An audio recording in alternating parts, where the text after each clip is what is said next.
교육의 올바른 시설을 제공하는 이브리핑 시작하도록 하겠습니다. 1990년대 후반 교육 현장에서는 다문화 이슈가 생기기 시작했습니다. 어떤 현상이든 이슈가 되면 그에 따른 문제가 발생하기 마련입니다. 다문화 이슈 역시 마찬가지였습니다. 그 후 20여 년 동안 교육 현장뿐 아니라 사회에서도 많은 문제점들이 제기되었고 그 문제점을 해결하기 위해 지금도 노력 중입니다. 그런데 난민 이슈는 지금 막 시작되고 있습니다. 특히 이번 아프간 사태로 인해 더 많은 사회적 이목을 끌고 있습니다. 하지만 교육 현장에선 이미 몇 년 전부터 이러한 현상이 벌어지고 있습니다. 제가 걱정하고 있는 부분과 우리 사회가 준비해야 될 점이 무엇이 있는지 그것에 대해서 오늘 이야기해 보고자 합니다.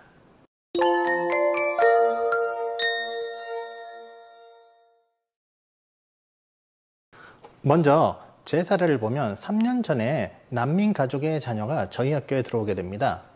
우리나라는 난민 신청기간, 엄밀히 말하면 불법 체류자의 신분이 되는 거죠. 그 기간 동안이라고 할지라도 자녀가 있으면 우리나라에서 무상으로 교육을 시키게끔 되어 있습니다. 저는 이러한 우리나라의 제도가 매우 잘 되어 있다고 생각합니다. 아이들이 보호받아야 되는 것은 동서고금을 막론하고 상식이니까요. 그래서 그 아이들도 무상교육, 무상급식의 혜택을 누리면서 지금 현재 학교를 아주 잘 다니고 있습니다.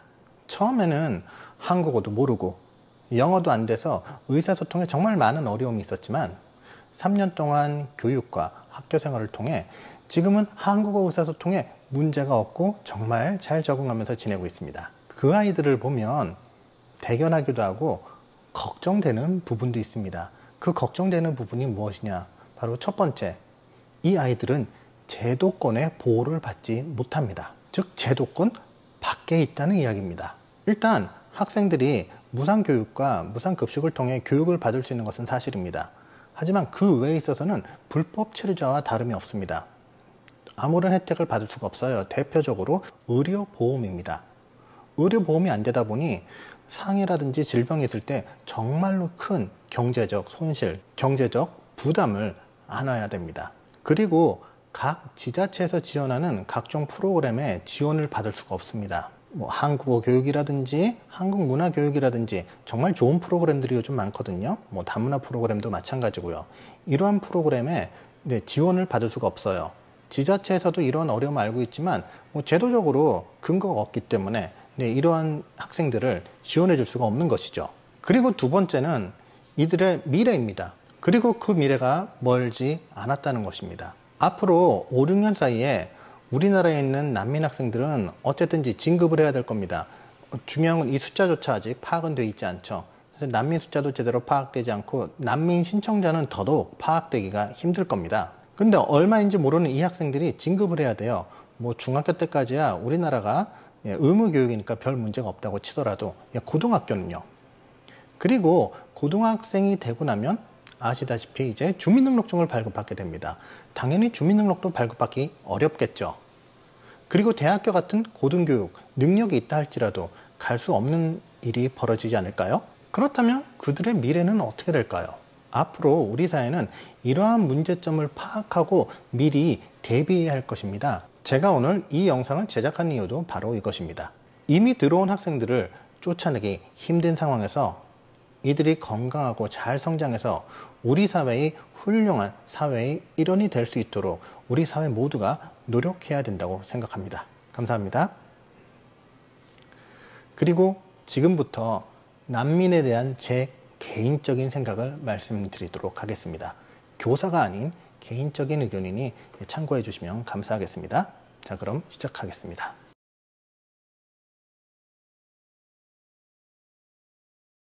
저는 난민을 받아들이기 전에 정말로 진지하고 엄격한 검토와 사회적 합의가 있어야 된다고 생각합니다.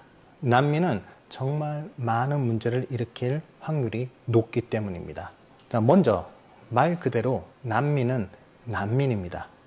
무슨 말인가 하니 그들은 우리 사회에서 경제적 빈곤층으로 떨어질 확률이 매우 높습니다. 보통의 경우 난민은 경제적, 교육적으로 어려운 나라에서 경제적, 교육적으로 괜찮은 나라로 이동하는 것이 보편적인 현상입니다. 대부분의 난민들이 그러하죠. 그렇기 때문에 그들의 도덕성이나 인성은 차치하더라도 그들의 능력은 지금 들어오는 그 사회에 적응하기 쉽지 않습니다. 그러다 보니 자연스럽게 그들은 경제적 빈곤층으로 추락할 확률이 굉장히 높아지는 거죠. 어느 사회나 마찬가지겠지만 경제적 빈곤층이 많아진다는 것은 그 사회가 불안해진다는 것을 말합니다. 그리고 민감하지만 종교 이야기를 안 할 수가 없습니다. 지금 현재 대부분의 난민들은 이슬람교입니다. 제가 이슬람교에 대해서 정확하게 모르지만 이슬람교 같은 경우는 다산을 좀 장려하고 낙태 및 피임을 멀리하는 것으로 알고 있습니다. 그러다 보니 대부분의 들어오는 난민들이 주로 다산 그리고 자녀들을 하여튼 많이 갖게 되더라고요. 그럼 아까 전에 제가 문제점, 걱정되는 점으로 지적했던 첫 번째, 경제적 빈곤층으로 떨어질 확률이 높은데 거기다가 그 숫자까지 늘어나게 되는 것이죠. 그럼 이런 경제적 빈곤층으로 인해서 나타나는 문제가 더 확산되는 겁니다. 그리고 유일신을 믿고 있는 이슬람교는 타 종교에 대한 배려, 관용 이런 것이 매우 부족한 것이 현실입니다. 그들에게 있어서 종교는 생활과 분리된 것이 아니에요. 그들에게 있어서 종교는 생활은 종교에 종속되어 있습니다. 그러다 보니 자신만의 생활 방식을 자신만의 생활 방식을 고수하게 됩니다. 저희 아이도 아직 돼지고기 나오면 먹지 않거든요, 급식에. 그런데 이러한 식문화, 음식 문화는 아주 보이는 작은 부분에 지나지 않습니다. 우리나라의 미국 초기 이민 같은 경우는 어떻습니까? 그 어려운 시기, 말은 이민자라고 하지만 실제로 난민과 다름없는 그때의 그 상황 말입니다. 그때 우리 민족들, 우리 대한민국 국민들은 어떻게 했죠? 그 처참하고 어려운 상황에서도 미국 문화에 적응하려고 노력했습니다. 그리고 그 나라의 언어를 배우려고 뼈를 깎는 노력을 했습니다. 안타깝게도 이슬람교에서는 이러한 것을 바라기가 힘듭니다. 종교 자체가 그래요. 물론 관용적이고 포용적이고 이런 사람은 있을 수 있죠. 이슬람 사람이 있을 수는 있죠. 하지만 그거는 말 그대로 케이스 바이 케이스라서 보편적으로는 자기 생활 방식을 고수합니다. 어느 나라, 어느 사회 가도 마찬가지예요.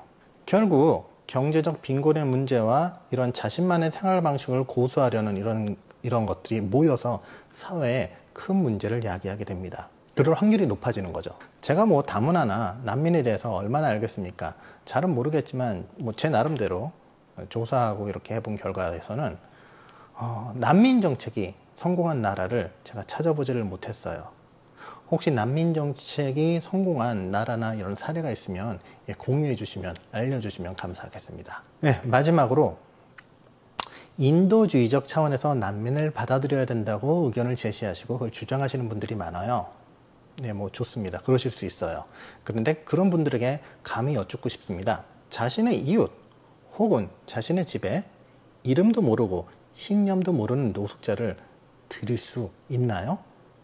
만일 그게 가능하다면 그분의 주장에 의견이 옳고 그름을 떠나서 그러한 의견은 제시할 수 있다고 생각을 합니다. 하지만 대다수의 그런 주장을 펼치시는 분들은 난민들과 엮여 살 일이 없으신 분들입니다. 그분들과는 멀리 떨어져 계신 분들이 대다수예요.